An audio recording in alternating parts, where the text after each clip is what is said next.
Hi friends, இந்த ப்ளவுஸில் வந்து ஷோல்ட்ரு எப்படி இன்விசிபிள் பண்ணுறதுங்கிறது தான் ஒரு சின்ன மெத்தடு, சின்ன ஒரு ஐடியாங்க. இது ஒரே தையலில் மட்டும் இன்விசிபிள் ஆகிக்கும். இது எப்படின்னு சொல்லி பார்க்கலாம் வாங்க. இப்போ சாதாரணமாக நம்ம வந்து கிளாத், லைனிங் கிளாத்தில் வந்து நல்ல கிளாத் வச்சு நம்ம தைச்சிக்கிறோம். ஒரு லைன் மட்டும் தைச்சிக்கிறோம் இல்லைங்களா? பாருங்கள், இந்த மாதிரி தைச்சிட்டு இப்போ ஃபஸ்ட்டு என்ன பண்ணுறீங்க, பேக் கிளாத் இருக்கு இல்லையா? பாருங்கள், அதை இப்படி ஓப்பன் பண்ணி அந்த நம்ம தையல் போட்டிருக்கோம் இல்லையா? பாருங்கள், அதை வந்து இப்படி கமுத்தி வச்சுக்கணுங்க. அதாவது தையல் கீழேயும் மேலே வந்து நல்ல பக்கமும் இருக்கிற மாதிரி இந்த மாதிரி வந்து நெட்டாக வந்து லைனிங் கிளாத்தையும் நல்ல கிளாத்தையும் விரித்து வச்சுக்கணும். சரிங்களா? அதாவது ஃபஸ்ட்டு வந்து லைனிங்கில் அமுத்தி தைச்சிட்டு இந்த மாதிரி வச்சுக்கணும். அதே மாதிரி இந்த ஃப்ரண்ட் கிளாத் இருக்குது பார்த்திங்களா, இன்னொரு சைடு அதையும் அதே மாதிரி தான் விரிச்சுக்கணும்.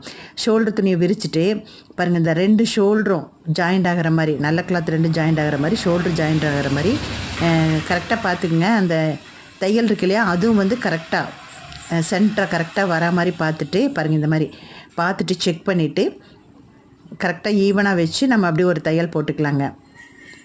இது வந்து இன்விசிபிள் பண்ணுறது, இது பட்டு ப்ளவுஸ்க்கெல்லாம் வந்து ரொம்ப யூஸ்ஃபுல்லாக இருக்கும். இல்லைன்னா அந்த ஜருகை எல்லாம் நமக்கு ஷோல்டரில் வந்து ரொம்ப குத்தும். அதே மாதிரி நம்ம ஓவர்லாக் அடித்தாலுமே அந்த ஜருகை வந்து ரொம்ப குத்தும். ஸோ நீங்கள் இந்த மாதிரி இன்விசிபிள் பண்ணி ஷோல்டர் ஸ்டிச் பண்ணிங்கன்னா ரொம்ப நல்லாயிருக்கும், போடுறதுக்கும் நமக்கும் பிரச்சனை இல்லாமல் இருக்கும். ஸோ இந்த மாதிரி நீங்களும் ட்ரை பண்ணி பாருங்கள். கஸ்டமருக்கும் இந்த மாதிரி தைச்சி கொடுங்க. பாருங்கள், அவ்வளோதான். இந்த மாதிரி ஒரு தையல் போட்டுட்டோம்னாலே பாருங்கள், மடக்கிறது பாருங்கள், லைனிங் கிளாத் இப்படி மடக்கி இப்படி திருப்பணும்னு வைங்க, இன்விசிபிள் ஆகிடுச்சு பாருங்கள். ஒரே தையல் தான், ஆனால் வந்து இன்விசிபிள் ஆகிடுச்சு பாருங்கள். இது ரொம்ப ஈஸியாக இருக்கும், ரொம்ப கஷ்டப்படணுங்கிற வேறு இது இல்லை.